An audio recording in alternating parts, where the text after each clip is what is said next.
Bueno, muy buenas tardes para todos. Gracias por estar con nosotros nuevamente el día de hoy. Bienvenidos tanto quienes están presentes en vivo como quienes están viendo este webinar pregrabado. Gracias por su interés. Como siempre, vamos a comenzar con la advertencia de riesgo y descargo de responsabilidad. IronFX. Advertencia de riesgo: los productos de IronFX se negocian con margen y conllevan un alto nivel de riesgo. Es posible perder todo el capital. Estos productos pueden no ser adecuados para todo el mundo y debe asegurarse de que comprende los riesgos que conllevan. Descargo de responsabilidad: la información contenida en este seminario web no debe considerarse un consejo de inversión ni una recomendación de inversión, sino únicamente material educativo. Este material es solo la opinión personal del autor o autores y no se han tenido en cuenta los objetivos de inversión y la tolerancia al riesgo del cliente. IronFX no se responsabiliza de ninguna pérdida derivada de la información contenida. La redistribución del material está estrictamente prohibida. Entonces, habiendo leído esto, vamos a comenzar con un par de anuncios. El primero es que el próximo martes, para que lo tengan presente, tenemos una sesión de análisis técnico, pero vamos a comenzar viendo los CDFs, que de pronto vale la pena, Antonio, si ponemos en la pantalla lo que vamos a ver hoy, los próximos webinars. Sí, espérate un segundito, nos pasamos a la página de hoy. Y ahí estamos en julio 14. Esto es lo que tú dices que veamos, que es los próximos webinars, ¿cierto? Correcto. Entonces, para que lo tengan muy presente, el martes, julio 19, vamos a tener contratos por diferencia, CFDs de monedas, definición, lotes o tamaños de contratos, duración y el margen de apalancamiento, en donde vamos a hablar de gestión de riesgo. Y este es un muy buen preámbulo para comenzar con nuestra serie de sesiones de análisis técnico, de forma tal que quienes estén interesados en lo que tiene que ver con entender qué son los contratos por diferencia, que además de eso, pues es lo que se transa en muchas plataformas de trading, ese es un muy buen momento para ver. Y quienes tengan interés en tanto participantes como personas con nivel intermedio, en entender lo que tiene que ver con análisis técnico o reforzar eventualmente su conocimiento de análisis técnico, hay una muy buena oportunidad para hacerlo, que pienso que vienen 3, 4 o 5 sesiones de análisis técnico. Ese es un primer anuncio. El segundo tiene que ver con que algunas personas me han escrito pidiéndome alguna ayuda o con dudas sobre cuándo vamos a comenzar a ser más prácticos en la parte de trading, y la respuesta es la siguiente, para que la tengan presente. Todo lo que los emails que me llegan se han respondido y trato de responderlos de inmediato en la medida en que el tiempo me lo permite. De lo contrario, tengan un poquito de paciencia, por favor. La idea es ayudarles lo más que se pueda. Temas prácticos de trading. Ahora, cuando ya vamos a entrar en el tema de análisis técnico, vamos a entrar prácticamente de fondo solamente en trading, de forma tal que para que lo tengan presente y no se pierdan los webinars que vienen. Todo esto que hicimos, estos 13 webinars, tal vez 14 con el de hoy, tiene que ver con todos los fundamentos que se requieren para entender muy bien el marco conceptual global, para entender muy bien las bases iniciales. Entonces, si no los han visto, busquen las grabaciones. Están en el OneNote, en el listado a mano izquierda en las fechas, en el link que les llega de OneNote, y por favor busquen las grabaciones. Como sabemos, hay 3 o 4 grabaciones que no están. Ya hoy me informaron que fueron subidas, pero me piden el favor de que mire que estén correspondiendo a las fechas, de forma tal que espero que ya para el fin de semana esté todo el día, Antonio. Bueno, perfecto. Ok, muy bien. Ya podemos comenzar entonces. Vamos al objetivo, Antonio, a mano izquierda. Bien. Y hoy tenemos la quinta sesión de un viaje por el mundo. buscaremos lograr mayor visibilidad en uno de los momentos de mayor complejidad en la historia moderna de la economía global. Una cosa adicional, recuerden que allá a mano derecha, al lado de donde estábamos, Antonio, en lo que tiene que ver con los webinars, después tenemos más a la derecha lo que ya hemos visto. Entonces ustedes, si quieren, si se han perdido algunos webinars y quieren ver las grabaciones, pues miren cuáles son las temáticas que se han visto, que las tienen ahí en cada una de las fechas. Miren bien, todas las temáticas están acá, todas las que se han visto las tienen ahí, de forma tal que ustedes pueden escoger cuál webinar les puede parecer interesante si no consideran adecuado que los tengan que ver todos porque tienen ya cierto nivel de conocimiento o porque ya vieron algunos. Muy bien, listos, Antonio, muchas gracias. Entonces vámonos a hacer un recorrido, vamos a hacer básicamente una actualización de la mejor forma posible, en la forma más profunda posible, en solamente 50 minutos, pero si nos tenemos que pasar unos minuticos, Eduardo y Antonio, podríamos hacerlo, unos máximo 10 minutos más. Ok. Eddie, estaba conmigo. Sí, perfecto. Entonces vamos más a la izquierda, Antonio, y aquí lo que tenemos en esencia es que vamos a comenzar por la situación de la guerra entre Rusia y Ucrania. ¿Por qué comenzamos por ahí? Pues porque esto es crítico porque finalmente está generando modificaciones estructurales globales desde el punto de vista geopolítico, está generando claramente una situación de disrupción en las cadenas de suministro globales que obviamente atenta contra la oferta de los productos y en consecuencia genera inflación, lo que llamamos la inflación por el lado de la oferta. Está generando una situación muy compleja en Europa Occidental debido a que Europa pues es un dependiente en lo que tiene que ver especialmente con gas del gas que viene de Rusia, y ahí viene el invierno. Ahora a partir de octubre, noviembre ya comenzaría el invierno, que se ha venido adelantando un poco además los últimos pocos años, y pues el gas es crítico en el invierno para las calefacciones, es decir, es fundamental. Entonces es el momento de mayor consumo. Alemania está comenzando a pensar en generar, ¿cómo se llama eso? Ahorros, restricciones de consumo de gas. ¿Cómo se llama eso, Eduardo, Antonio, por favor? Bueno, cuando un gobierno toma la decisión de restringir un poco el consumo en beneficio de generar ahorro, entonces Alemania lo viene pensando. Es una situación muy delicada porque se teme que este personaje de Rusia, cuyo nombre simplemente he decidido ni siquiera mencionar, puede cerrar efectivamente las llaves de gas como un mecanismo de guerra, como una forma de, digamos, buscar presionar por las sanciones que le han impuesto. El mapa que ven es muy claro. Para los que no estudiaron en algunos de estos webinars, vamos a repasarlo muy rápidamente. Y el mapa que tiene ahí a mano derecha Rusia, que es el azul, que claramente no es el cielo. Y arriba tenemos a Finlandia, que tiene frontera con Rusia, Antonio, y esa frontera es de 800 kilómetros.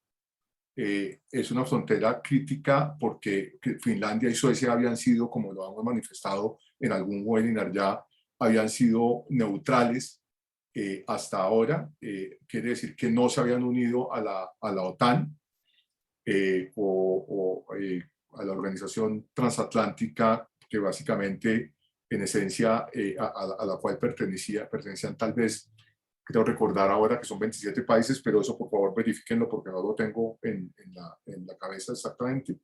Y en esencia, pues esta es una organización donde Estados Unidos es el líder y Europa pues es parte fundamental de Europa Occidental, y la OTAN tiene un tratado que tal vez es de 1992, y ese tratado tiene un capítulo en el tratado que es el capítulo 5, y el capítulo 5 de la OTAN lo que dice básicamente es que cualquier miembro de la OTAN que sea atacado militarmente, todos los miembros de la OTAN responderán. Entonces, ¿qué pasa? Finlandia y Suecia eran neutrales, y con la situación que se genera hace 4 meses, 5 meses ya, marzo, abril, mayo, junio, julio, con la invasión de Rusia a Ucrania, estos señores de Finlandia y Suecia se candidatizan para entrar a la OTAN. La OTAN les da la bienvenida y van a ser miembros de la OTAN muy pronto, muy seguramente. Eso marca un cambio fundamental, porque tanto Finlandia como Suecia como Suiza, entre otras cosas, eran países, bueno, Suiza sigue siéndolo, pero perdió un poco la neutralidad porque acogió las sanciones también que le impusieron a Rusia, de forma tal que eso es histórico. Aquí, ¿qué vale la pena que vean ustedes? Vale la pena que vean dónde está Ucrania, aquí en el mapa, pues abajito a la derecha. Y cuando ustedes ven Ucrania, pues limita con Polonia, y Polonia limita con Alemania. Entonces, básicamente esto se desarrolla en Europa, y como saben, pues digamos, la supervivencia de Ucrania se ha venido dando gracias a que digamos, el occidente, el mundo occidental, Europa, Estados Unidos, ha ido entregándole armamento a Ucrania, y recientemente le entregó misiles de largo alcance que sirven para contrarrestar muy fuertemente digamos, a las fuerzas rusas.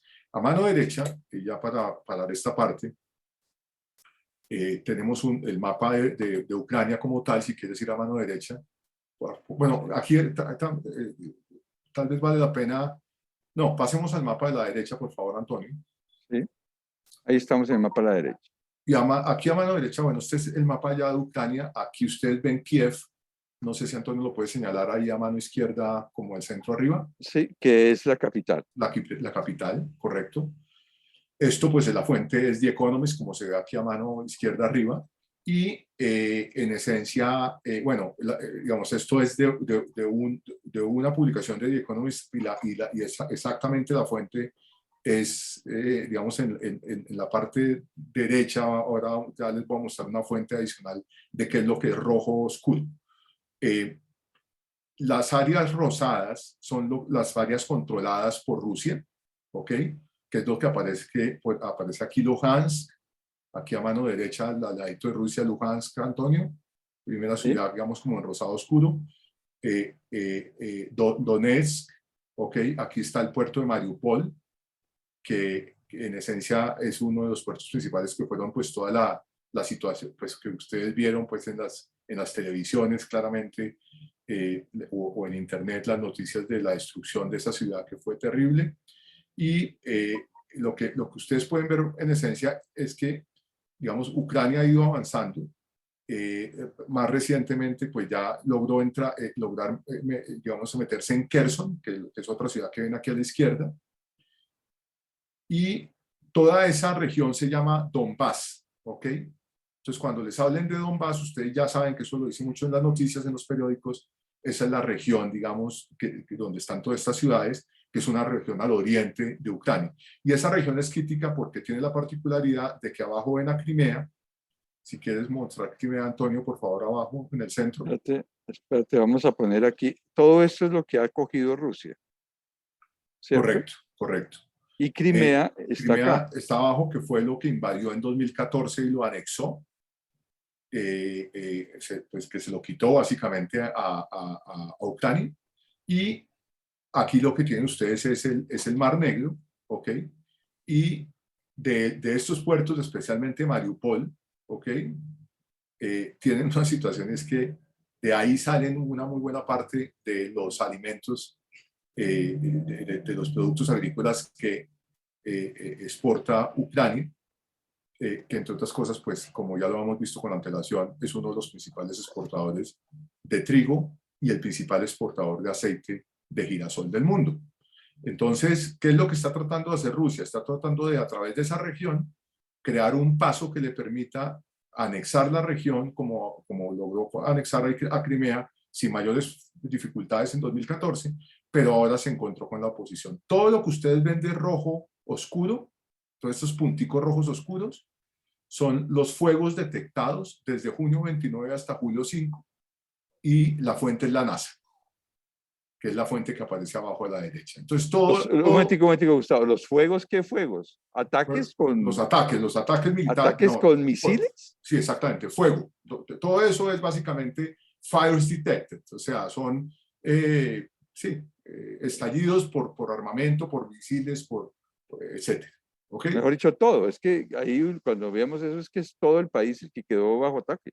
Todos los puntos rojos oscuros, rosados, si los ves abajo, a la derecha donde pusiste puerto, ¿sí? Aparece un puntico rosado. Sí. ¿Okay? Todos esos puntos que se vuelven más rojos porque entre más fuego haya, pues obviamente se vuelve más rojo, es lo que está bajo fuego. Ahora, cuando ustedes miran, pues todo el país ha estado bajo fuego. Lo que pasa es que lo que los tipos han podido lograr ha sido y que han concentrado toda su fuerza, digamos, militar ahí, ha sido, y básicamente sus soldados, ha sido toda esta parte que tú señalaste, Antonio, en rosado oscuro. ¿Ok? Entonces, básicamente lo que quiere Rusia es llegar al Mar Negro.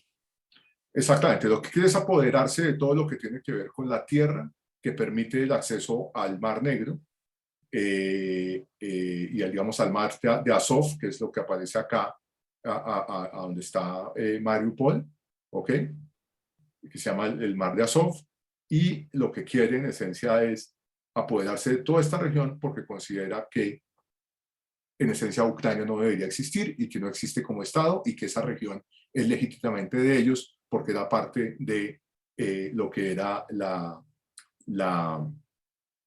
antigua, ¿cómo se ¿Unión llama? Soviética? ¿Unión Soviética? Unión Soviética, correcto. Ok, ese es un breve resumen, pero es crítico. ¿Por qué? Precisamente por el impacto que está teniendo en la inflación del mundo. Vamos a la izquierda. Esto es de reciente.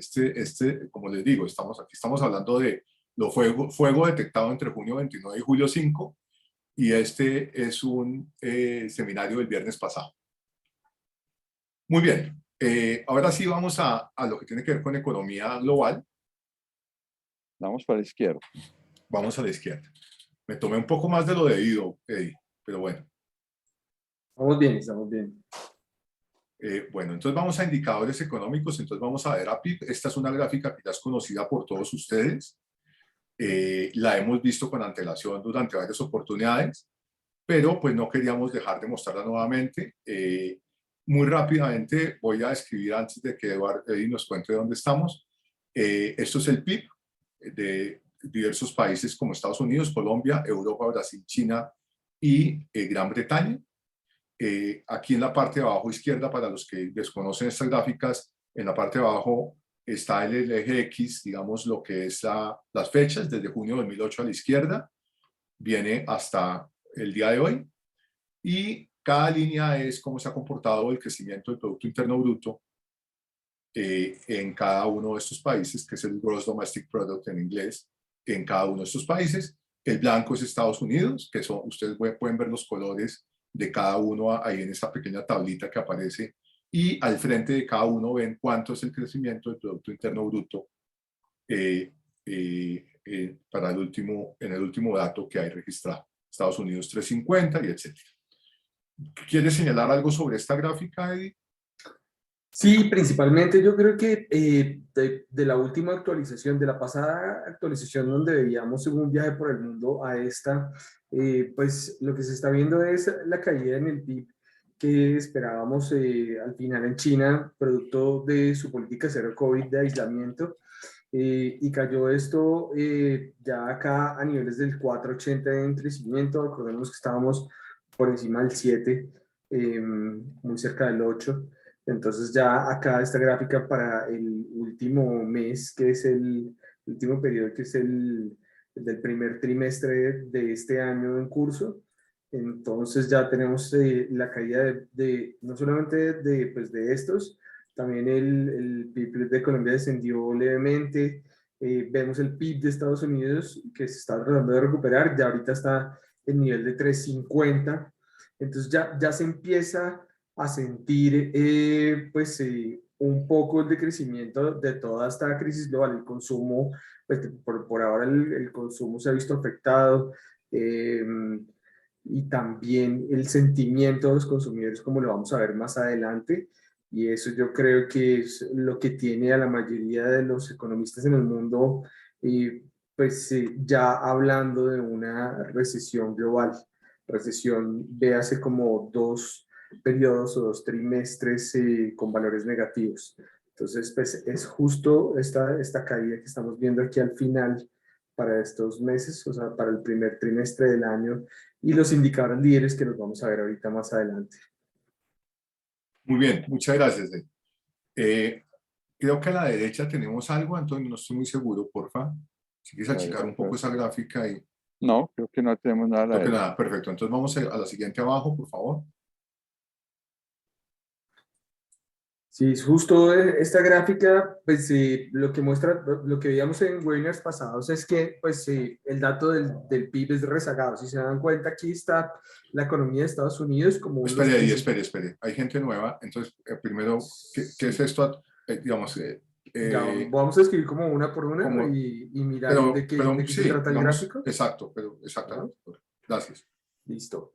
Entonces, como veíamos en webinars pasados, el dato del PIB es un poco rezagado. ¿Por qué? Porque ya conocemos, o sea, de los siguientes meses, esto es hasta marzo, si ven la línea blanca es la del PIB de Estados Unidos. El PIB mensual el último dato fue menos 1.6 en el GDP, el crecimiento de Estados Unidos, pero ya tenemos algunos indicadores que nos muestran cosas un poco más avanzadas que salen mensualmente. Entonces ya tenemos el de abril, mayo, junio, de otros indicadores que nos ayudan a prever cómo va a salir el PIB. Entonces veíamos en webinars pasados que tenemos indicadores líderes, coincidentes y rezagados. Los rezagados son como el PIB, en donde ya otros indicadores me están mostrando cómo va a salir el PIB. Coincidentes son los que coinciden con la tendencia de los demás, y los líderes son los que me empiezan a mostrar a mí cómo van a estar las cosas en el futuro. Entonces, analicemos un poco los primeros. Ahí está el GDP de Estados Unidos, el primero. El segundo, que es como un amarillo quemado, es el ISM manufacturero de Estados Unidos. Este es el Purchase Manager Index. Estos son los gerentes de compras de las principales empresas. Son encuestados para decir si estuvieron mejor, igual o peor en De compras, acuerdo. si se empleó más, igual o menos personas, y gira sobre un indicador que es 50. Eddie, Ese indicador, sí, claro. déjeme hacerle un paréntesis, por favor. Como Claro. eso lo vimos los últimos, los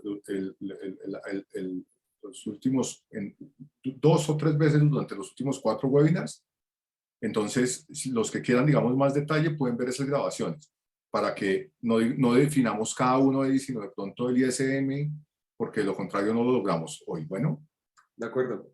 gracias. Importante ese indicador, lo que muestra para el mes de junio. Fíjense que estábamos por niveles alrededor de un 56 más o menos, y cayó a 53. Ya está muy cerca de esa zona de 50. Eso quiere decir que las cosas sí han mejorado, las compras sí han mejorado para las empresas de Estados Unidos. Sí se ha contratado un poco más de gente en general, porque está por encima de 50, pero ya está muy cerca de estar a 50, que es que las cosas estuvieron igual. Entonces vamos a seguir mirando este indicador. Este indicador ya empezaba, o sea, ya indicadores en este gráfico muy importantes de consumo. El de la Universidad de Michigan, que es el violeta, y el rojo, que es el del Conference Board, ya nos estaban mostrando esto a la baja.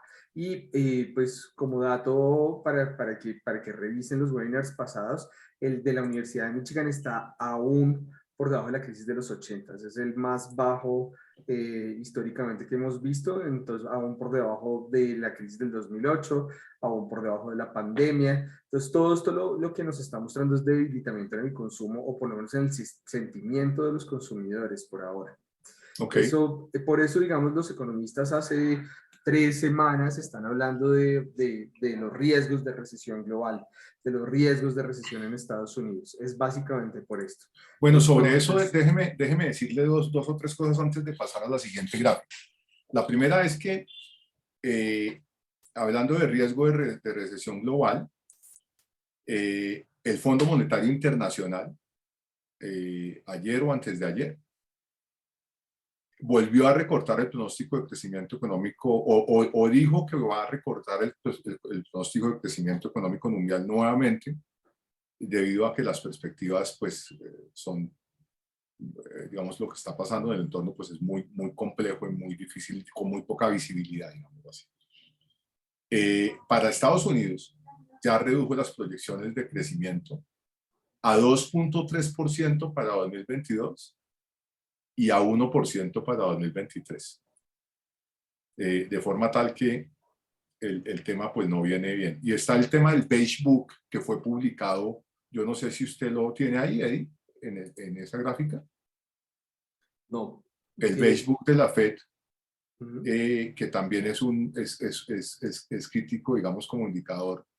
Y lo que salió ayer publicado también, y el Beige Book dice que después les ponemos una definición exacta, pero es también una encuesta y lo que aparece es que en las últimas semanas los empresarios en los Estados Unidos vienen observando que, o vienen mostrando, se viene mostrando unas señales enormes de desaceleración en la demanda en diversas partes de los Estados Unidos.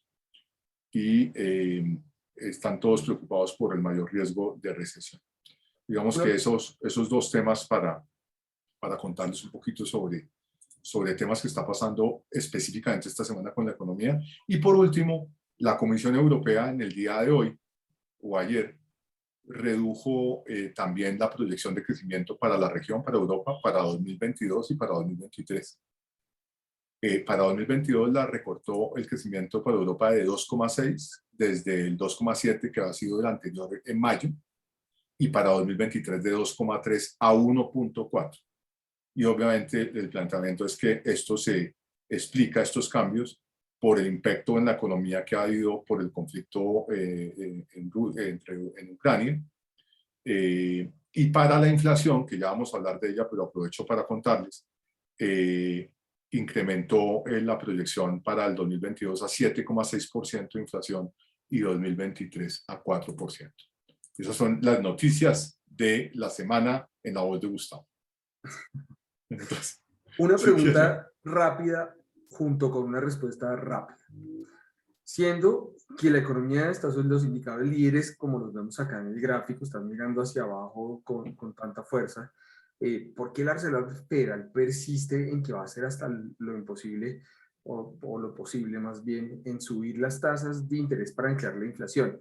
Entonces muchos economistas se preguntan, ¿esto no nos llevaría, no sería un empujón estando ya en la cornisa para caer a la recesión? La respuesta es que es una sola, es empleo. Si se fijan, la línea amarilla es el dato de desempleo de Estados Unidos multiplicado por -1, es decir, al revés, es decir, que estamos en los niveles de empleo más altos. Claro, esto venía como con una pendiente positiva, ¿sí? Este es desempleo al revés, ¿no? Entonces, hacia arriba es empleo, hacia abajo es desempleo. Entonces, tenemos muy buenos niveles de empleo en este momento. Si se dan cuenta, esto está en el desempleo en Estados Unidos es el 3.6%. Es bastante bajo el desempleo.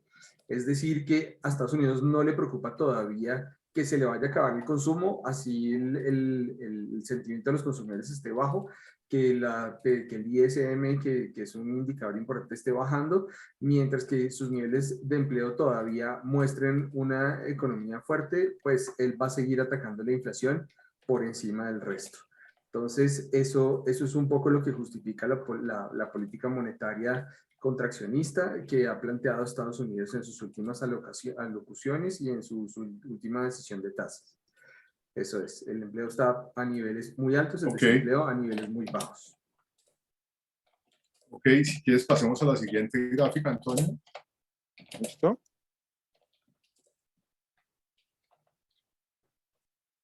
Voy a bajar un poquito la gráfica. Ya, ahí está. Bien, estamos con el IPC. Si quiere, sí, siga usted, por favor. Acá tenemos en el eje de abajo la inflación desde el 2008 hasta la última del 2022, casi todo actualizado hasta junio. Siempre se publica los primeros días del mes la última inflación de cada uno de los países y tenemos aquí Estados Unidos, Colombia, euro, la zona euro, Brasil, China y United Kingdom, Gran Bretaña. Lo que vemos aquí es que la inflación no afloja. Básicamente eso es lo que nos muestra la gráfica. Desde la última actualización de un viaje por el mundo encontrábamos que esto estaba alto, que probablemente los commodities iban a ceder un poco en el precio, lo cual está ocurriendo, pero esto todavía no llega a los indicadores de inflación. La mayoría de los indicadores de inflación en junio estuvieron por encima de lo pronosticado y vale la pena anotar que la inflación en Estados Unidos pues llegó a un nivel bastante alto. Esto fue un dato que se publicó el día de ayer, ya les voy a dar con exactitud el tema. La inflación en Estados Unidos llegó al 9.1% año a año. Esto comparado con el dato anterior de 8.6. Entonces, claro, esta es una inflación bastante alta, ya la vamos a analizar un poco contra las tasas de interés y también explica un poco por qué la posición estricta que ha tenido el Banco Central en anclar la inflación de nuevo al 3% y tratar de cerrar el año alrededor del 6%. Sobre eso vale la pena decir ahí, ya que está hablando de IPC, pero pues voy a hablar un segundo, está el índice de precios al consumidor, que es ese que está describiendo, y también obviamente está un indicador crítico que es el índice de precios al productor, que son pues obviamente los precios, digamos la variación de precios para los productores en la industria. Y en esencia, en Estados Unidos, que es importante decirlo también, salió el índice de precios al productor en el día de hoy, creciendo 1,1% para el mes de junio, y eso lo lleva a una alza año a año de 11,3%. Los analistas esperaban 10,7%, entonces es bien complejo porque salió muchísimo más alto de lo esperado, al igual que el IPC. Obviamente, una muy buena parte del incremento del indicador se da por el aumento en los precios de los bienes, con especial énfasis en la situación del precio de la energía.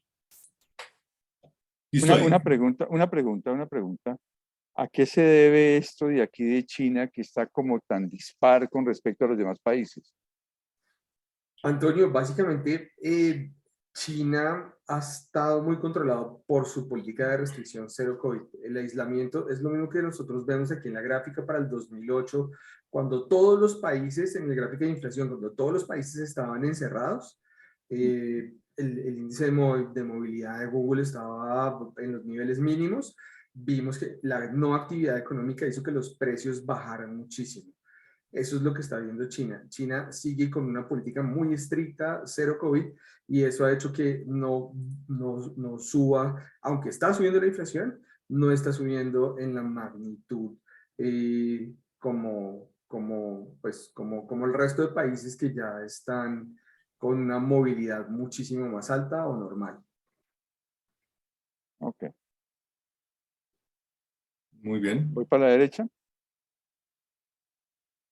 Sí. Bueno.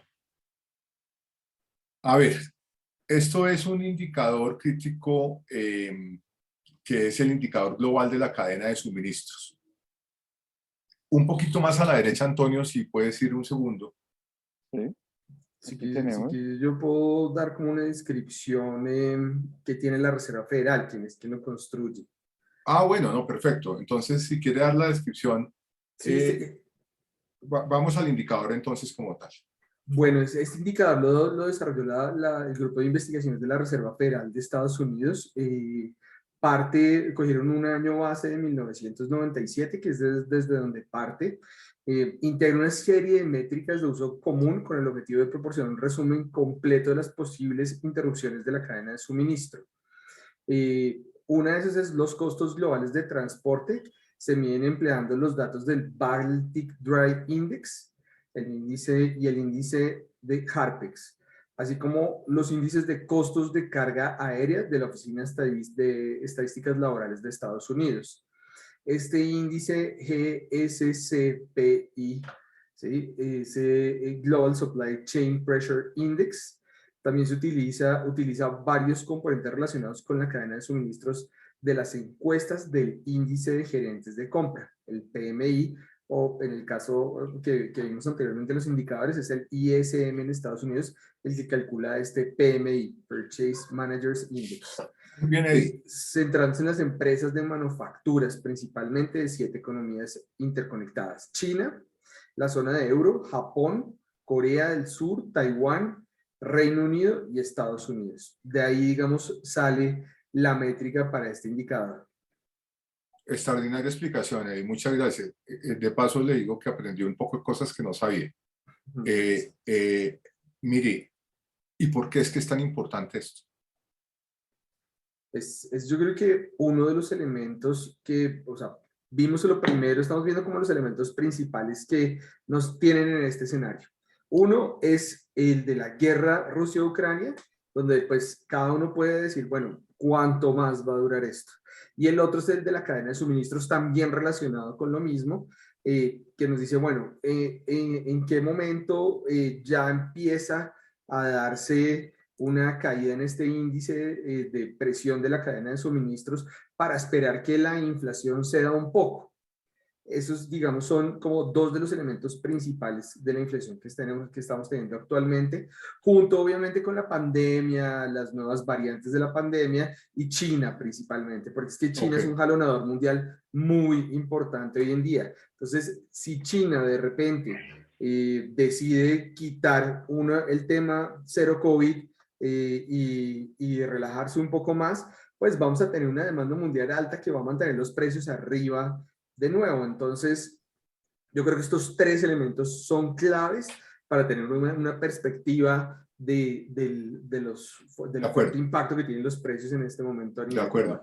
En el lado de la oferta, especialmente, este indicador es crítico porque finalmente, ¿qué es lo que pasa? Una lectura alta de ese indicador, que afortunadamente viene cediendo un poco como lo ven ahí a mano derecha, pero miren el incremento que se da en 2020, desde 2020, pues el incremento es una locura, obviamente, porque esto está íntimamente ligado con la pandemia. Esto no es el tema solamente de la guerra de Ucrania, que exacerbó la situación de la cadena de suministros, especialmente en los temas de trigo, de maíz, de aceite de girasol. Eran productos muy importantes en la producción de Ucrania. Digamos que vale la pena recordar que la producción de trigo del mundo, el 28% es producido por Rusia y Ucrania. Y la producción de aceite de girasol, el 100% es producido por Ucrania. Entonces el rollo es complejísimo. El aceite de girasol se usa, entre otras cosas, para hacer jabón. No solamente hay que conectarlo con un tema de cocina. En la medida que ese indicador sube, básicamente lo que se ve es que la cadena de suministros está con grandes disrupciones, ¿ok? Y como dice Eduardo, está asociado con una cantidad de indicadores, pero obviamente temas de alimentos y temas de la inflación de los precios al productor, de los cuales acabamos de hablar para Estados Unidos. Explicaba, me acuerdo que usted en alguna ocasión acerca de los semiconductores, ¿no? Qué tan importantes son en tecnología hoy en día, en los aparatos electrónicos, y cómo eso ha hecho que la oferta de estos aparatos electrónicos se vea interrumpida también, que tiene que ver con esta cadena de suministros, ¿no? Correcto, correcto. Los semiconductores son críticos para hacer los teléfonos, especialmente. Y obviamente, y bueno, y para otra parte, que son lo que llaman los microchips, semiconductores. Y obviamente otra serie de aparatos, entre otras cosas, carros, para no ir más allá. Entonces, el hecho de que las fábricas se hayan cerrado por la situación de la pandemia, y aún hoy en la China, donde hay una producción importante de semiconductores, haya un cierre en ciertas ciudades por el tema de la política cero COVID, pues tiene un impacto muy fuerte en la oferta, y obviamente al no llegar los semiconductores, los precios suben, pero las empresas también tienen grandes problemas. Por ejemplo, Tesla ha tenido una caída de su acción en este año extraordinariamente alta, hasta hace un poco era 40%, no sé bien cómo está, en cuánto está, pero el problema que tiene Tesla es que no puede producir carros porque no hay semiconductores, entonces si no puede producir, pues no hay venta, ¿ok? Y en esencia eso que hace, pues los precios pues también se incrementan. Eso muy Oiga, rápidamente sobre semiconductores. mientras que usted hablaba, estaba listo acá con el dato. Tesla estaba el precio de la acción en abril del 2022 en $1,150 y producto de todo esto que estamos hablando a hoy ha caído 38% a $714. Wow, ok. Entonces no estaba tan desviada con el 40%. Bueno, sigamos a la izquierda, Antonio, por favor. Sí, señor. Pasemos a la izquierda. Bueno, algunos de ustedes ya hablamos del tema de la situación de que vamos a entrar a práctica de trading a partir de la próxima semana a cosas mucho más prácticas. Ahora, todo esto es crítico. Si usted quiere ser buen inversionista o ser buen trader. ¿Por qué? Porque le va a permitir entender cuáles son las variables que mueven los activos en los cuales usted va a estar comprando y vendiendo. Y eso es fundamental. Pues vamos a ver entonces qué tenemos acá, tasa de interés de la Reserva Federal. Esto pues para pasar muy rápido por acá, pero si quiere le ayuda aquí un poquito. Sí, pues Tenemos... básicamente lo que se ve en la gráfica es la Reserva Federal de Estados Unidos, las tasas de Estados Unidos que nos maneja el Banco Central, que es la Reserva Federal, en 1,75, entonces aumento de 75 básicos en la última reunión, y el índice de precios del consumidor de Estados Unidos. Esto desde 1970 tratamos de alejar la lupa lo máximo posible para poder ver realmente en qué posición estamos en este momento. Y pues con esta última inflación tan alta, lo que se ha visto en esta gráfica desde el principio es cuánto le debe la Reserva Federal en aumentos de tasas para una inflación tan alta como la que está teniendo en este momento, y eso es como lo que muestra acá la última parte de la gráfica. Muy bien. Una cosa ahí que quisiera señalar es ese 1,75%. De este mes hay reunión de la Reserva Federal. Y lo que se está esperando es que, bueno, lo que dijo la Reserva Federal era que en julio iba a aumentar la tasa en 0,75%. O sea, llevarla de 1,75, la tasa objetivo, a 2,5%. Obviamente en la búsqueda de frenar la inflación. Eso este mes, pero con la salida del dato de inflación de ayer tan sorpresivo, ¿ok? Que lo tenemos ahí arriba, el naranja, ahí donde está el cuadrito, donde están los dos colores, en 9,06, 9,0597, a donde están los dos colores, en la mitad del cuadro, en la mitad de la gráfica arriba. Lo que vemos es que es posible que entre otras cosas, el presidente de la Reserva Federal de Atlanta, sí, ayer, en una entrevista, cuando le preguntan que si es posible que la Reserva Federal aplique una subida de 1%, que nunca ha pasado, entre otras cosas. O sea, 100 puntos básicos, si el tipo contesta, todo está sobre la mesa. Entonces, tal vez la Reserva Federal sorprenda, y quiero contarles que por primera vez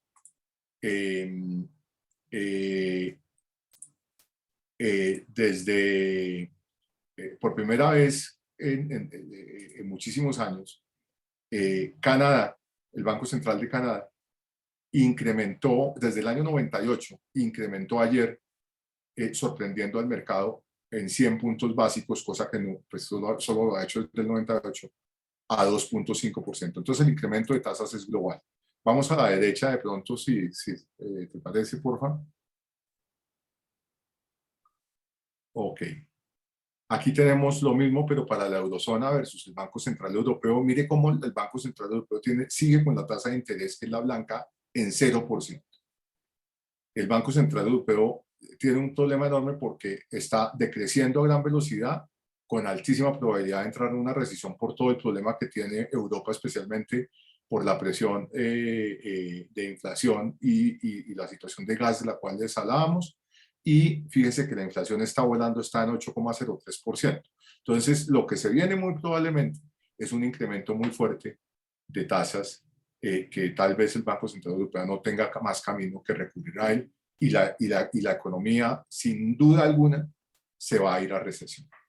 Muchos, perdón, muchos preguntarán por qué tanto Estados Unidos como Europa se han demorado tanto en subir las tasas de interés ya habiendo inflaciones tan altas.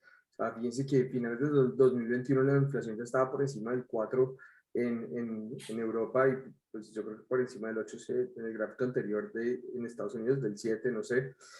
¿Por qué se demoró tanto? Lo que pasa es que desde el 2008 venían ambos bancos centrales con unas políticas de dar liquidez al mercado por medio de la compra de bonos del gobierno. Compraban los bonos del gobierno, daban más euros o dólares a la economía.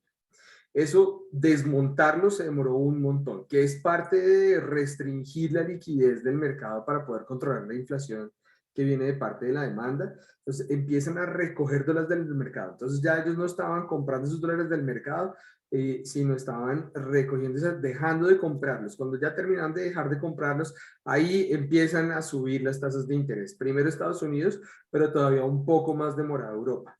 Eso explica un poco ese diferencial en la política monetaria de los dos países y cómo ha venido manejándose el discurso de ambos bancos centrales, es lo que tiene ahorita el euro contra el dólar en la paridad, muy alrededor de un dólar igual a un euro. Se fortaleció muchísimo el dólar con la perspectiva de que es claro el mensaje de la Reserva Federal de Estados Unidos de subir las tasas de interés, pero todavía no tan claro el mensaje del Banco Central Europeo, quien teme también un poco por la recesión económica global. De acuerdo. Vamos a la derecha, Antonio, por favor. Señor. Muchas gracias. Ok, tasa de interés bancos centrales. Aquí pues tenemos un resumen de 6 tasas de interés. Está Colombia, la Reserva Federal de los Estados Unidos, el Banco Central Europeo, Brasil, el Banco Central de la India y el Banco Central de Gran Bretaña, o de Inglaterra mejor. Que los pueden ver ahí en el cuadrito donde están los colores arriba, los cuadritos arriba con color. Y lo que ven pues en esencia es un incremento prácticamente en todos los casos en las tasas de interés, que es la lucha contra el fenómeno global de la inflación. Bueno, yo creo que sobre eso no más ahí, ¿no? Sí, es un Vamos a la factor izquierda. global, nos ha afectado a todos los países latinoamericanos. Todo es un factor global de la inflación que han ido los bancos centrales tratando de controlar con el único mecanismo que tiene en la mano, que es el de las tasas de interés y la restricción de la liquidez. De acuerdo. Pero entonces eso no se le puede culpar a la situación específica de cada país políticamente, ¿o no? No es, está un poco relacionado, pero un presidente de la tendencia que sea no puede hacer nada contra eso. No, Antonio, no puedo hacer nada. A ver, en los países en donde los bancos centrales son independientes, que son la mayoría de los países democráticos, ¿ok? En el caso, por ejemplo, de Colombia, de Chile, son bancos centrales independientes. Los Estados Unidos también, obviamente. No hay ninguna incidencia por parte del gobierno allí. En países donde se perdió completamente esa independencia, o en donde hay regímenes, como en el caso de Venezuela, claramente pues la mano del gobierno está en todas las decisiones económicas, lo cual crea el caos que tienen países como Venezuela, por ejemplo. Okay. Esta gráfica lo que nos ilustra es la curva de rendimientos de las notas del Tesoro americano. No vamos a ver las barras de abajo naranjas, solamente vamos a ver las dos curvas. De esto hemos hablado muchísimo durante desde mayo 31. La línea de abajo, naranja, es en esencia la curva de rendimientos de las notas del Tesoro americano, que son emitidas por el Tesoro americano. y son pues las que se consideran, digamos, cero riesgo de crédito a nivel global. Todas las demás emisiones de bonos, tanto de corporaciones como de gobiernos, se emiten a tasas de interés más altas que estas. Y es importante por lo siguiente. Ustedes ahí en la parte de abajo ven en el eje 1 mes, 3 meses, 6 meses, etcétera, y en el eje de la izquierda ven los rendimientos. Fíjense que la línea naranja, esa era cómo estaba cada uno de los puntos de rendimiento, que la línea obviamente los agarra y los traza, el 1 de enero de este año. Y después la línea verde es cómo está esa curva de rendimientos en el día de hoy.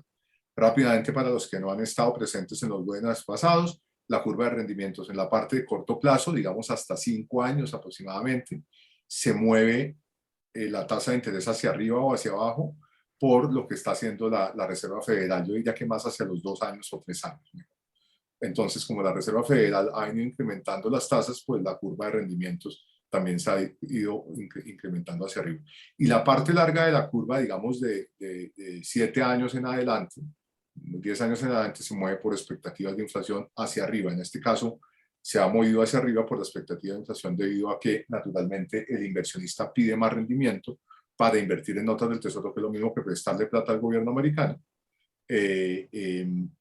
a una tasa de interés, que es esa que ustedes ven ahí a mano izquierda, y en esencia pues pide más rendimiento, pues porque la inflación está muy alta y si no, pues no le compensa. En este caso tampoco le compensa, pues porque una inversión en una nota del Tesoro a 10 años está rindiendo el 3%.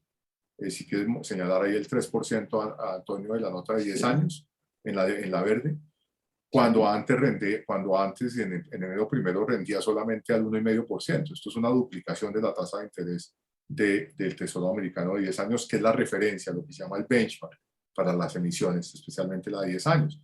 Entonces, ¿qué es lo que sucede? Vale la pena sí decir que la curva está nuevamente invertida. Es decir, cuando uno mira la tasa de 2 años, la tasa de 2 años es superior, si ustedes se dan cuenta, como la curva verde, en la medida que va avanzando, pasa de 2 años a 3 años y después comienza a caer, ¿correcto? Y la tasa de 2 años y 3 años hoy en día está mayor a la tasa de 10 años. Y cuando eso sucede, eso es un indicador de recesión económica. ¿Ok? Sí, vale la pena notar que las tasas de los bonos del Tesoro de Estados Unidos son los activos de menor riesgo global, con el que todos los países nos comparamos. Entonces, si los países latinoamericanos ven este incremento de 150 puntos básicos en la tasa de los bonos de 10 años, el que menos riesgo tiene, ese riesgo también se suma a los países latinoamericanos, a los países emergentes en general, y también hemos visto estas mismas subidas en la curva de los bonos de todos los países emergentes y todos los países a nivel global. Muy bien, gracias. Entonces yo creo que pasemos a la derecha, de pronto, y vamos a ver exactamente la misma gráfica, pero construida para la curva de la deuda soberana de Alemania, que es la que es fundamental en Europa. Y fíjense que son casi que un espejo. Desde el 1 de enero hasta el día de hoy ha tenido un incremento extraordinariamente fuerte hacia arriba. Aquí la curva no está invertida, que es algo curioso que habría que mirar, porque, bueno, no es curioso, porque la parte corta de la curva en realidad, que es de 1 a 5 años aproximadamente, les decía que se mueve por los incrementos o bajadas de los bancos centrales de las tasas. Veíamos en las tasas del Banco Central de Europa que se mantienen en cero, pero tan pronto empieza el Banco Central de Europa a subir la tasa, esa línea verde se va a empezar a ir hacia arriba, en la parte corta de la curva, digámoslo así. ¿Ok? De 1 mes a 5 años se va a ir hacia arriba. Entre otras cosas, ahí Eduardo, podría haber un trade, ¿no? Habría que mirar, pero eso no hablemos de eso ahora. Entonces, y en ese escenario, es posible que eventualmente se invierta también, como en el caso de los Estados Unidos. Esto simplemente para que ustedes vean cómo las tasas de interés, las curvas se mueven muy similar en un sitio o en otro. Ahora, sí vale la pena decir, por último, es que la tasa de interés de la curva de Alemania, si vemos la de 10 años, note cómo esa tasa de interés era negativa. Mire dónde está el punto cero. Desde el muy corto plazo, la tasa de interés era negativa. No sé si alcanzas a ver, Antonio, eso es cero. Entonces estamos hablando de que en Europa las tasas de interés estaban negativas. Eso quiere decir que usted compraba títulos y le costaba. ¿Y eso por qué sucede? Porque esos títulos son un refugio, lo que se llaman los cielos, estar a salvo, safe haven, cuando hay situaciones eventualmente de inflación o de crisis. ¿Ok? Si quieres vamos a la izquierda y vamos al siguiente, a la siguiente gráfica. Ya. Bien. Bueno, Eddie, si quiere pasamos aquí a toda velocidad por los indicadores accionarios. Claro, ¿qué pasa entonces cuando los bancos centrales están subiendo las tasas de interés? Pues para las empresas es mucho más difícil el endeudamiento, ¿no? Es mucho más costoso. También vimos que el tema es recoger la liquidez para limitar el consumo. Entonces las empresas, al estar limitado el consumo, pues van a tener menor demanda, ¿no?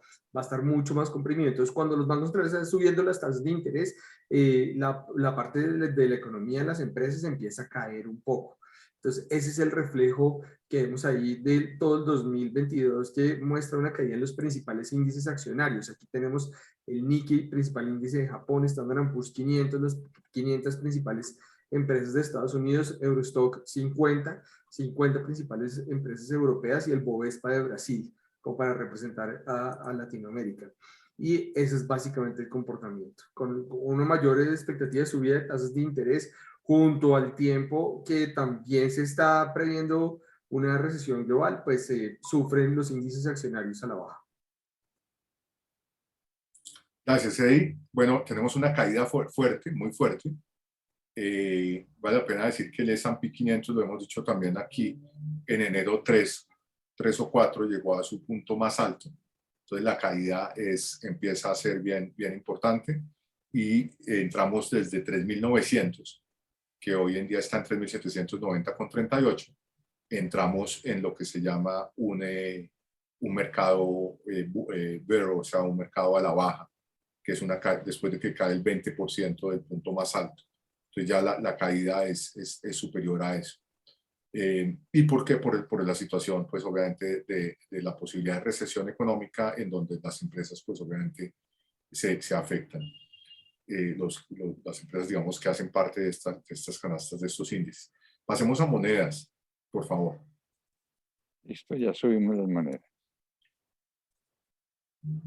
Bueno, esta gráfica es como medio, como dicen en Argentina o en la Argentina o en el Uruguay, entreverada. ¿Por qué no nos explica un poquito qué es lo que es esto? Sí, pues básicamente son las principales monedas en el mundo: el euro es la blanca, el yen la azul clarita, amarilla el franco suizo y la libra de Gran Bretaña la verde claro. Básicamente lo que muestra es la depreciación de la mayoría de las monedas contra el dólar. En este caso, en el caso del euro y la libra, lo tuve que multiplicar por -1, es decir, voltear completamente el gráfico, y lo que muestra al estar con la dirección hacia arriba que vemos del 2022 es básicamente la depreciación que han tenido la mayoría de estas monedas importantes contra el dólar. El dólar ha ganado fuerza. ¿Por qué? Si yo tengo las tasas de interés en equilibrio y Estados Unidos promete seguir subiendo las tasas de interés para poder controlar la inflación, lo que está haciendo ese nuevo desequilibrio es atraer capitales hacia Estados Unidos, y al atraer capitales fortalece la moneda. Eso es lo que está pasando, el fortalecimiento del dólar frente al resto de monedas en el mundo como política monetaria para controlar la inflación. Muy bien, vamos a la derecha. Ya, un segundito. Pero, Eddie, si alcanzo a... Ok, estas son las monedas de América Latina. Aquí pues voy a meter un poquito la mano. La blanca es Chile, que tiene una mega devaluación terrible e impulsada por la caída tan fuerte en el precio del cobre que ahorita vamos a ver, y obviamente por la situación de inestabilidad de alguna manera en las instituciones, un poco por lo que está pasando con la llegada del gobierno de izquierda, que pues, se ha afectado muchísimo seguramente la inversión extranjera. El IPC está volando en Chile, entonces como digamos que la situación general es bien preocupante. El tipo de cambio del peso chileno dólar a 1048 es un alto histórico.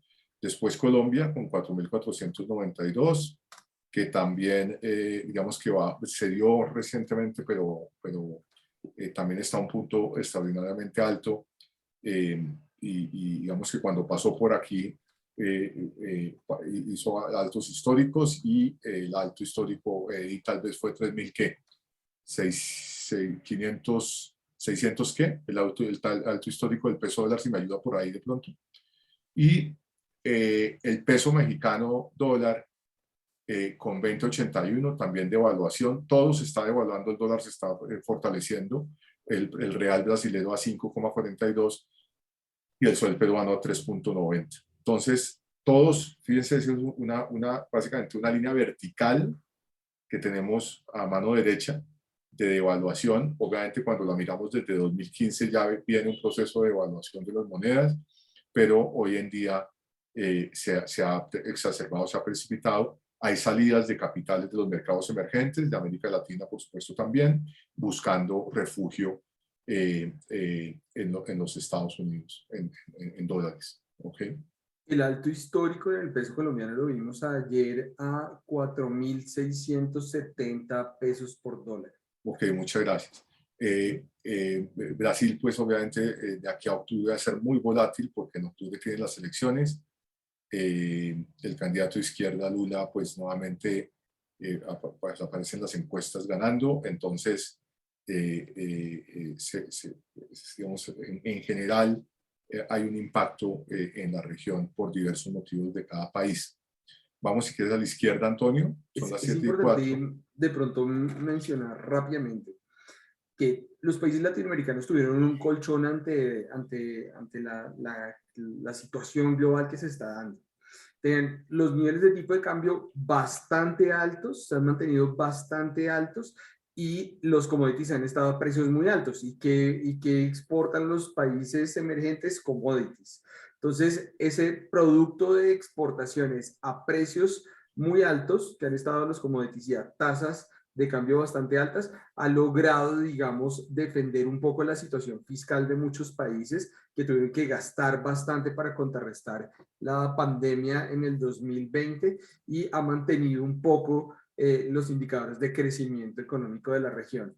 Pero lo que hemos visto, digamos, particularmente este mes y finales del pasado, que ha sido de nuevo una caída en los precios de los commodities, nos ha llevado a niveles de depreciación de las monedas bastante altos, que es lo que se ve en el último mes en este gráfico que es mensual.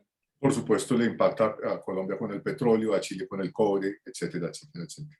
Y commodities de alimentos que han caído también. ¿Por qué han caído los commodities de alimentos, Eddie? ¿Y por qué ha caído el petróleo, el gas, etcétera? Pues en esencia por el miedo, por la situación de la posibilidad de que haya una recesión económica global. Entonces la demanda por los bienes básicos se contrae, pues en el momento en el cual el mundo decrece, ¿no, Eddie? Sí, sí, sí. Al mismo tiempo también hay un tema de los cultivos. El fenómeno de la niña fue menos dañino de lo que esperaban, y lo que se viene en cuanto a los cultivos es una gran cosecha.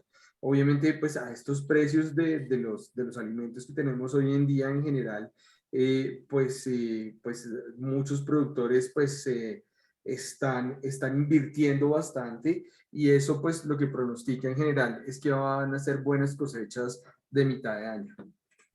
Muy bien. Aquí tenemos los bienes básicos, que ya nos quedan tal vez unas 3 gráficas. En bienes básicos, aquí tenemos el petróleo y el gas, ¿no, Eric? El petróleo es el blanco y el gas es el naranja. Ajá, ese es el petróleo Brent. Petróleo Brent, muchas gracias.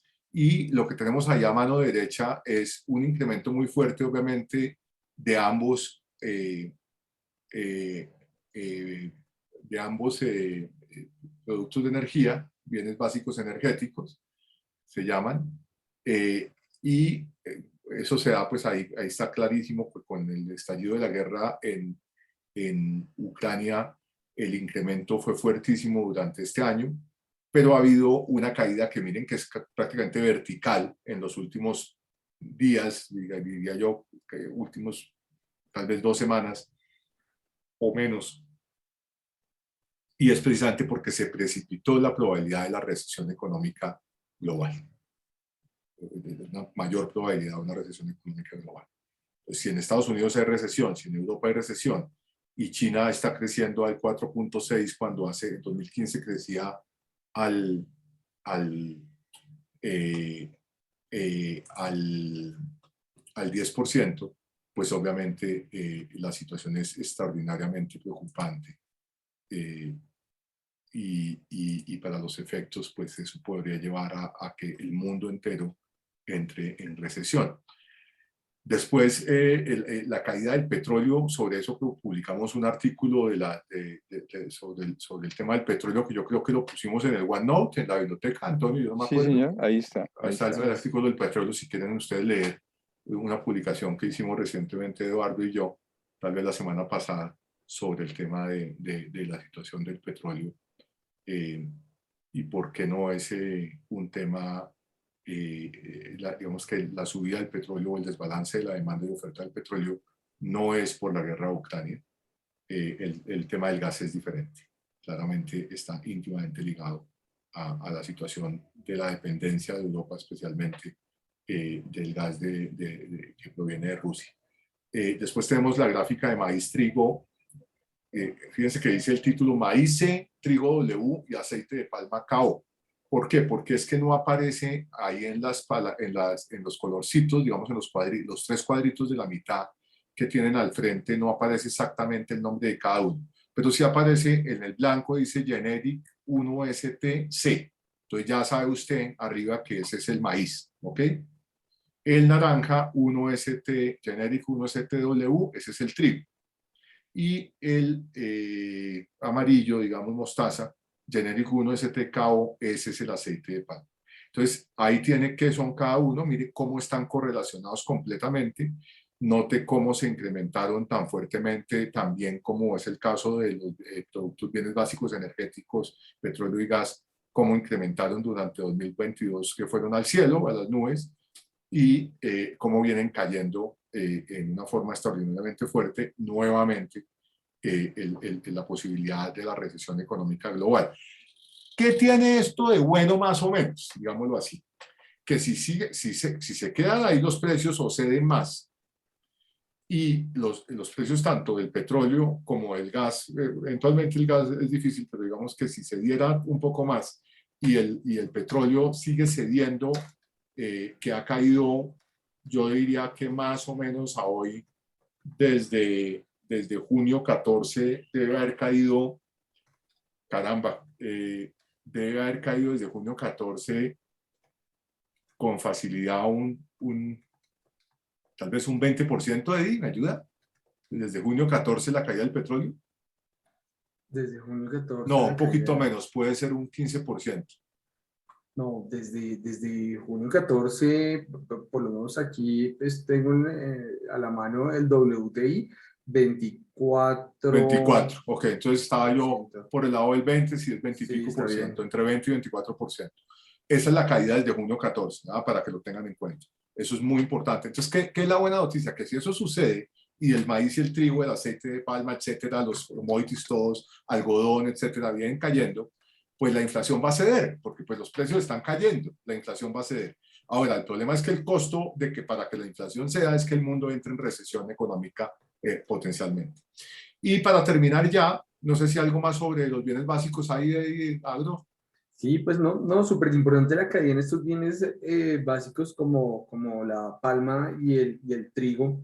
Empieza, digamos, como a dar luces que los precios de los alimentos pueden llegar a ceder, que es un componente bastante alto de la inflación que tenemos hoy en día. Entonces, ¿no? Es algo que hay que seguir evaluando dentro de toda la matriz de cosas que tenemos que hacerle seguimiento para saber en qué momento tenemos un cambio de tendencia, ¿no? De acuerdo. Si yo empiezo a ver que la inflación empieza a ceder en Estados Unidos, pues de repente entramos a la plataforma de IronFX y puede ser una buena oportunidad para comprar Tesla, como usted lo decía.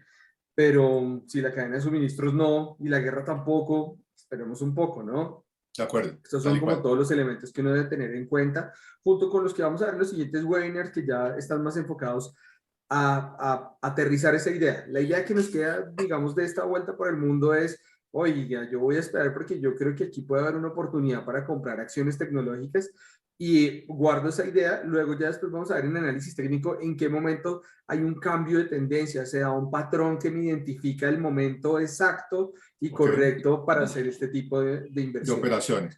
Y después Ajá. tenemos la gráfica de cobre, platino y oro, que es, digamos, dentro de los bienes básicos, son algunos de los metales, como se denominan, bienes básicos metales, digamos la clasificación de metales, y ahí, digamos, vale la pena decir lo siguiente. El blanco es el cobre, el naranja es el platino, el amarillo es el oro. Eh, el platino es fundamental para la producción de cantidades de insumos, entre otras cosas, para electrónicos, para productos electrónicos. Eh, el cobre, pues, también es fundamental, por supuesto, en la fabricación de muchísimos productos. Después de eso podemos hablar un poco más adelante en los webinars qué se hace con cada cosa, con cada uno de estos bienes básicos. Y el oro regularmente es una protección contra la inflación. Normalmente cuando hay inflación sube, el oro no ha subido, está estancado, de hecho ha venido cayendo. Aparentemente se perdió el atractivo histórico que había por el oro como protección para la inflación.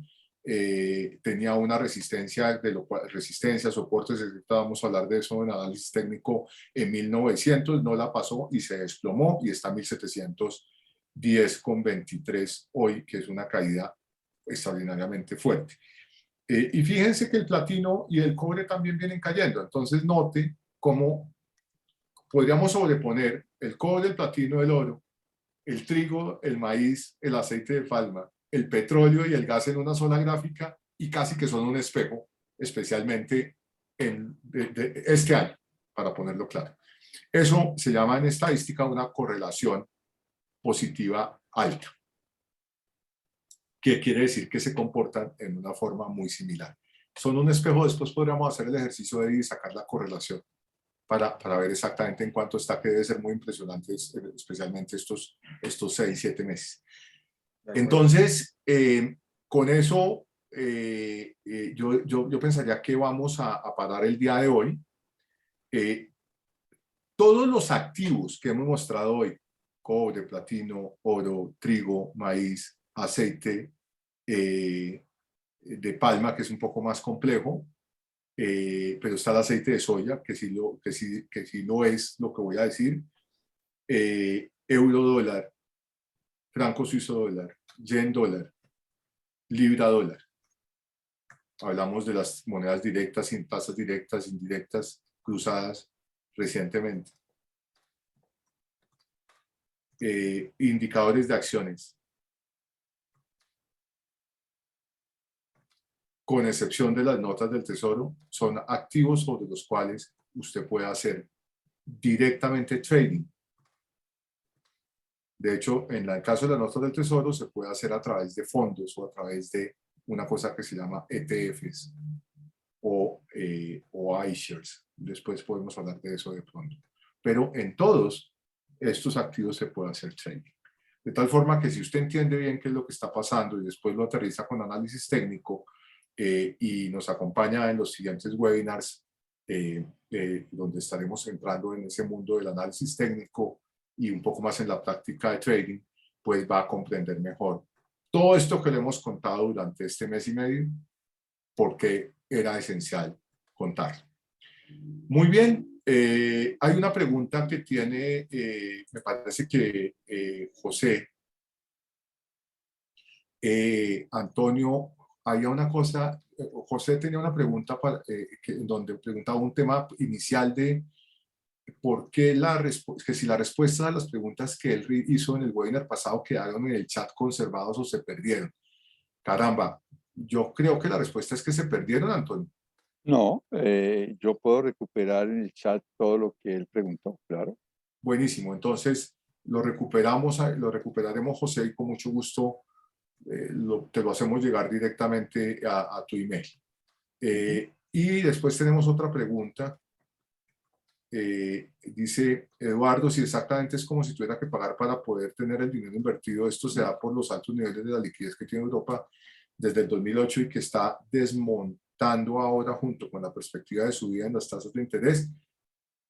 Eddie, ¿quiere responder esa pregunta o la respondo? Sí, yo introduje una respuesta a esta pregunta y es básicamente que, pues, que en efecto eso es lo que ha pasado, ¿no? Desde el 2008 el Banco Central ha elevado los niveles de liquidez comprando los bonos y la liquidez global estaba bastante alta, tanto así que en la parte más corta de la curva, como vimos Eddie, yo creo que me equivoqué. Yo leí la respuesta suya. Yo me equivoqué. ¿Sí? Sí, No, la pues, pregunta que hacía tasas, José era cuándo estas tasas están en negativo, si no son una pérdida para el comprador. Y Eduardo contestaba lo que yo acabo de leer y me excusan por eso. sí, ¿Ok? sí, sí, Entonces, esa es la respuesta, la que acabo de leer, perdón, Eddie. Ajá. Sí, eso es, o sea, los niveles de liquidez llegaron a tasas negativas en bonos, lo cual pues es un poco ilógico y absurdo, pero pues sí, yo tenía tanta liquidez que tenía que tener invertida que me tocaba ir y pagar, o sea, pagar, no que me dieran un rendimiento, sino pagar una tasa para que me guardaran la plata, Bien. básicamente. O sea, Ok, las así de otras, sencillo. gracias, Eddie. Las otras preguntas ya fueron respondidas por usted ahí en el chat. También nos tocaría como guardar ese chat para podérselo mandar a José, que es quien ha hecho las preguntas. Y yo creo que con esto ya van a ser las 7:20. Pienso que es hora de que cerremos y nos despidamos. Alguien Gustavo, da las gracias Gustavo, con el mayor gusto. Dime, Antonio. Gustavo, yo tengo una pregunta y es, ¿a partir de la semana entrante nos vamos a meter en la plataforma de IronFX o no? Vamos a estar utilizando la plataforma de MetaTrader 4, IronFX, correcto. Es decir, que si yo quiero hacer trading con la plataforma de IronFX, ahí voy a ir mirando cómo funciona. Sí, esa es una plataforma que utiliza IronFX, que es MetaTrader 4, que también la utilizan otros broker dealers. Entonces, digamos que la utilización de esa plataforma puede servir, por supuesto, para quienes quieran eventualmente hacer trading con este broker o a través de este broker o eventualmente simplemente familiarizarse con la plataforma. Nosotros la utilizamos siempre exclusivamente con fines educacionales, que es a lo que nos dedicamos en estos webinars, eh, patrocinados por IronFX, pero esto es meramente educativo. Bueno, Es muchas gracias. completamente gratuito bajar un demo, ¿no? O sea, es Además, bastante sí, de simple acuerdo. por medio de la Eso página. Pues, ya lo veremos el martes, eventualmente, cómo se puede trabajar. Y vamos a invitar después a alguna persona que nos cuente un poco en detalle la mecánica exacta de cómo funciona una plataforma de este tipo, más allá de los conceptos que nosotros desarrollamos acá en nuestro rol como educadores o como conferencistas. Muchas gracias por los corazones, qué bueno que les haya gustado y cualquier cosa que necesiten, ya saben, el email mío está por allá arriba, en el OneNote que les va a llegar. Les deseamos una feliz noche. Eduardo, Antonio, gracias por habernos tomado estos 20 minutos de más y les deseamos que estén en paz con sus familias. Muchas gracias. Bueno, feliz noche. gracias, feliz noche.